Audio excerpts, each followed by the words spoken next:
Hello, everybody. So nice to see everybody. I'm Liz Brown. I had the pleasure of working with Nick Carbone in the Connecticut Institute of Municipal Studies, thanks to Senator DeBellis here and Senator Larson and a whole bunch of people who really, they did it because just to get Nick off their back, I'm sure. That we say lovingly. Well, I was a state legislator from Waterbury, and he found out that I had got appointed to the platform committee in the election of 1992. So at that point, we had gone through this horrendous income tax fight. I know you don't remember it, but it was a horrendous fight. And so I remember he came into my office, and I had at that point decided that I was not going to stay in politics, that I had had enough, and coming from Waterbury, I probably couldn't win again either. So I said, well, that's it. He came to my office and he said, Liz Brown. I said, yes. Because I didn't know who he was. I didn't know anything about the great Nick Carbone in Hartford. I lived in a very limited world from Waterbury, right? I was a Catholic school teacher in sixth grade Catholic school teacher, got involved with politics, but I didn't know about the great Carbone. So he came into my office and he said, you're on the platform committee. I have a lot of ideas. Oh boy. So you can imagine the rest is history. So he asked me if I would have a public hearing at the Capitol on the platform committee. Now this was unprecedented, right? The platform committee is written in a back room and nobody takes it seriously. Well, you can imagine Nick Carbone. This was the days when, he was adamant about doing more for AIDS, and of course his love of really fairness for the city. So I said, well, okay, I didn't realize what I was in for. So the next thing I know, we had this big hearing at the Capitol, and he's organized this whole thing, and people are coming and talking about issues, and I have to write all this down. I'm like, oh my God, this is a lot of work. So we get this whole platform ready, and off to Washington we go. He picks me up in his car, and we're off to Washington. And at this point, I'm like, oh my God, this man is really, he really is serious, So we get to Washington, and he's maneuvering. He's with this caucus and that caucus, and I just was having a very bad hair day, to tell you the truth. I was staying with Deirdre Iorardi at the time. Is Deirdre here? Anyway, who doesn't have a hair dryer? It's like unheard of. So he has me, so we get to this thing. I have a very bad hair day, and we're at this convention with Mayor Dinkins on the platform, and I'm I would have helped you. Thank you. Oh, okay. Senator DeBellis, always ready to help out. So we get to Washington, and he's maneuvering and everything, and he said, Liz, come here. I said, okay, Nick. He said, I don't like the platform on welfare reform. So literally, we didn't have any paper or pencils. We had a napkin. He grabbed some waiter, and we wrote a platform on welfare reform to include jobs and a whole host of things, child care, to make sure that people were just not thrown off of welfare without a safety net. So he said, here's what you have to do, Liz. Now, I'm not, this is so out of my league at this point in my life. I'm like not really up to the task. He said, go ahead, Liz, go ahead. I said, okay. So I said, I made the motion on the floor. Well, the whole convention stops, and they're looking at me with this napkin. And Nick is behind me.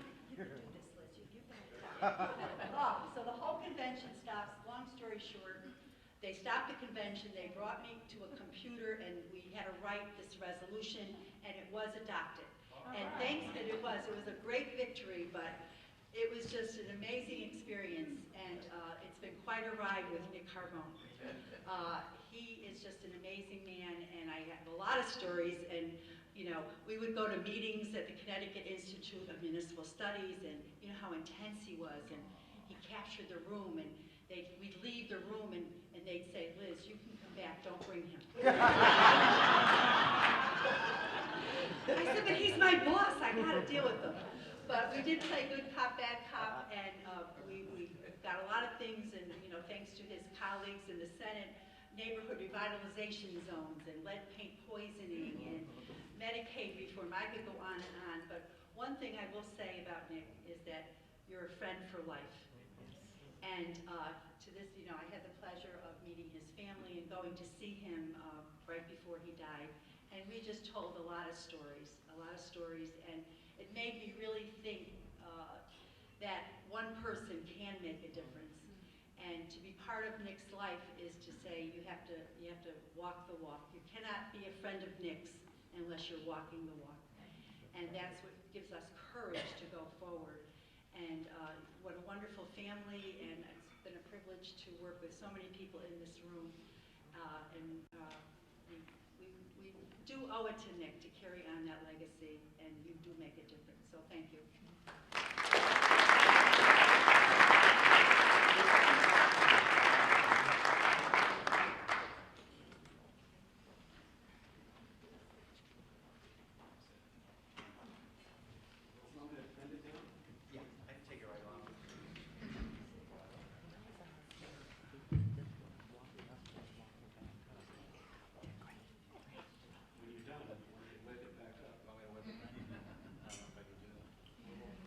Wow. Nick, you still command an audience. I gotta tell you. So great to see so many wonderful friends, old friends here. And I'm sure Nick is here with us. He's here in spirit, and he never really left us. And as long as there's a breath in those that want to fight for the needy and those that are in need of help, there's a Nick Carbone. My name's Sid Holbrook. I'm from Westbrook. I'm a Republican. How did I get asked to be here? Well, if you don't know why I'm here, you never smoked a cigarette, because Nick and I became good friends in the, the smoking room. It was a smoking caucus there. Back when I was in the legislature. I served in the legislature from 1983 until 1994, then went on to serve Governor Rowland in a couple of capacities. And Nick became an immediate friend. And you wonder why. It's because we both believed in the same things.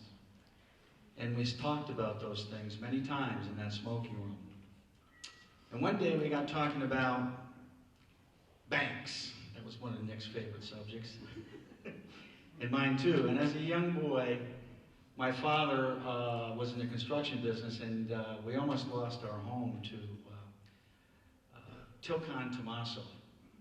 In those days, it was New Haven Trap Rock. And Nick, of course, had his own dealings with the banks, and there were some things that he had to give up to the banks and to different lenders. And he got talking about the possibility of, or he started telling me about this legislation that existed in the state of Florida, and that he'd been trying to get through in the state of Connecticut, but he needed a Republican because it was considered to be somewhat liberal, and if he didn't have a Republican, then it probably wouldn't make it. I said, "What's that, Nick?" He said, "The Homestead Exemption Act." So he said, "It sounds like a great idea. I think I wouldn't have feared as a child losing my home if that bill had been in existence." So Nick, as most of you know, probably had more power in the legislature in the state of Connecticut than did probably over 50% of the legislators that served. And he worked his magic, and I pulled in the Republicans, and we passed that bill. And I'm sure there's many people since that time that have taken advantage of that Homestead Exemption Act. But there were many other pieces of legislation that he was involved in, as Liz said. And all of those pieces of legislation, I don't think just benefited people in the cities, but they benefited all of those in the state of Connecticut. Nick had a huge heart. Another thing, and those of us that are here that are in politics, and I bet you everybody here is, in one capacity or another, even you, Father, knows that there's talkers and there's doers. I don't like talkers, and neither did Nick. Nick was a doer. And Peter Kelly opened up and he said he created alliances. He brought people together that really didn't somehow go together, but they came together with a common cause. And the common cause was for the betterment of the state and for those they serve. And his legacy in doing that, I believe, will last forever. I believe that, as he said, keep working, keep pushing, never give up, never give up, never give up, will be that I remember about Nick Carbone. Thank you.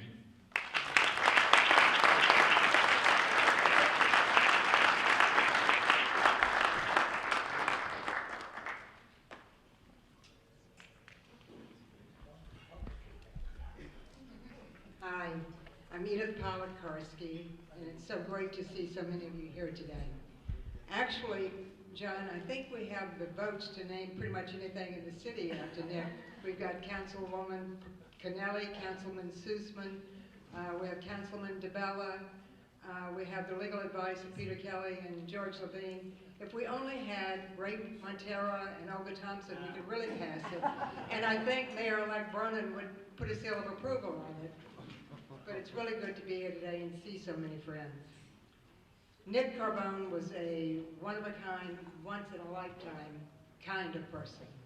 And it's probably a good thing it's a once-in-a-lifetime, because I don't think many of us could deal with two Nick Carbones in a lifetime.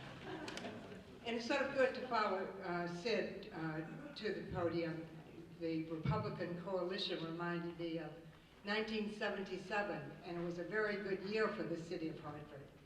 And I'm sad to say it really wasn't because we had a Democratic governor, or the Speaker of the House, or the President pro tem of the Senate. The legislature, Democratic legislature, was following the governor's lead, and Nick had another agenda.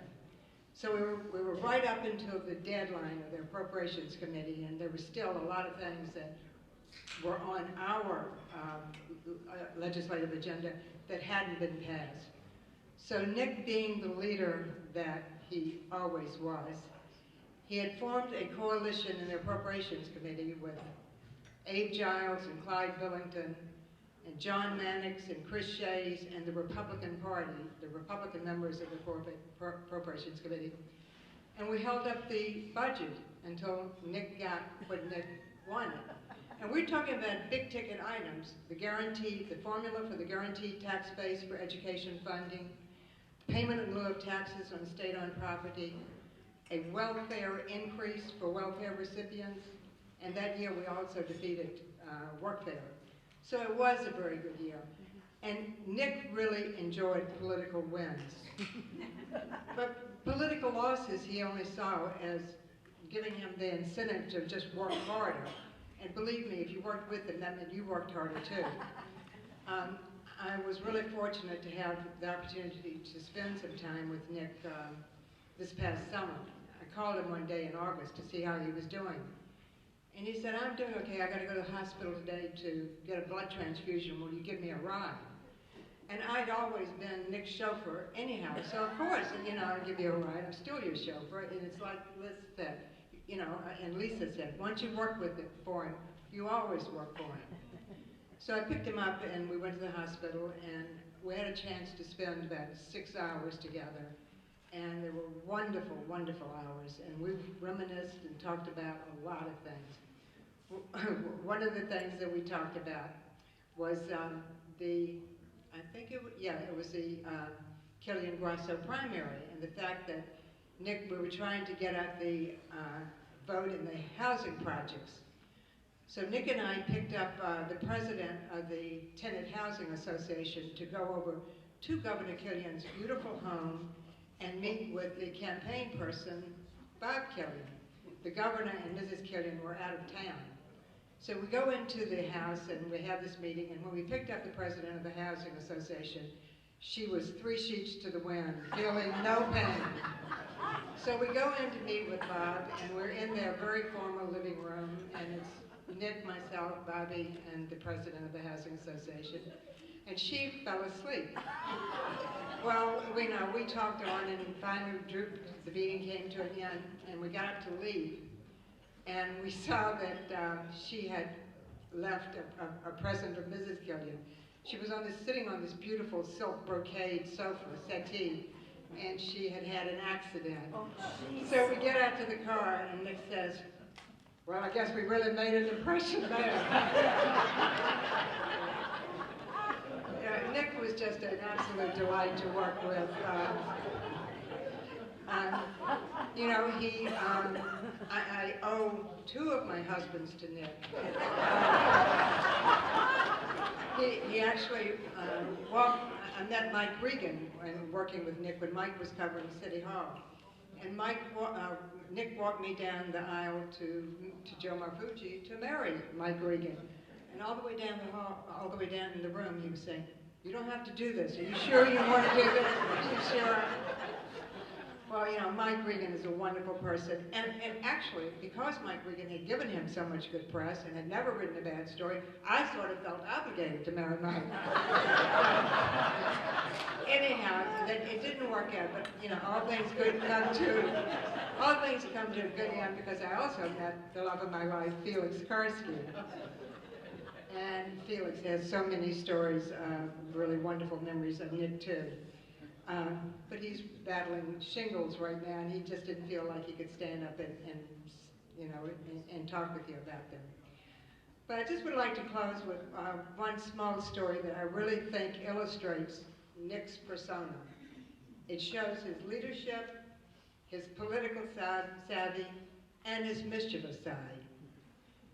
It was during an August primary, and I think it was a municipal, or it could have been the Grasso-Killian primary. I think it was a municipal primary.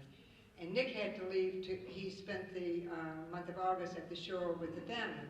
So don't you kids say that you never had time with Nick, because that August he was at the shore with you.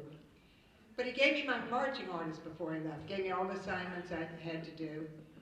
And one assignment was to meet with 2 people and let one know that he was getting a municipal parking lot, and let another one know that he was losing a municipal parking lot. So, you know, I never questioned anything Nick told me to do. I didn't think about the process or question what I was doing. He was my leader, and I was following him. So I had a meeting with the one who was getting the parking lot at Scholar's Restaurant, and I had a phone call with the one who was losing the parking lot.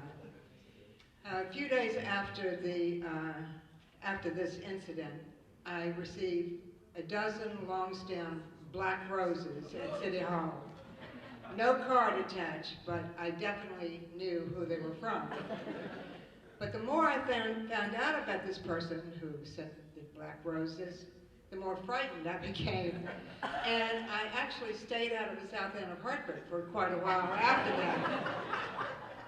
But, you know, and this was a time before cell phones, email, text messaging, or any of that. So, and I wouldn't call Nick at the shore because Barbara might answer, and that would, you know, that would scare me to death. So when Nick came back to town, he saw the long stem red roses, and he said, "Well, how did things go?" So I told him the story of what had happened, and I think all of you, and the reason I think it exemplifies his persona so, it shows his leadership. I believed in him and would have walked on hot coals for him.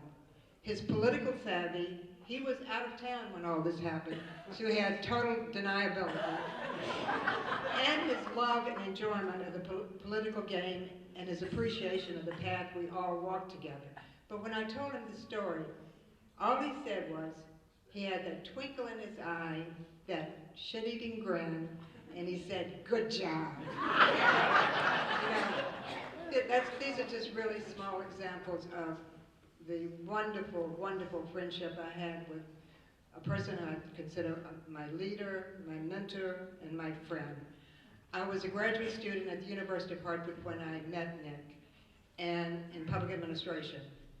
I didn't get my master's in public administration, but I certainly got a PhD in political science and in government with Nick Carbone. Love him dearly. I miss seeing him, his personal self, but he is so alive in my heart and in in my head. Love him dearly, and I love all of you family members and all the friends I've made through Nick.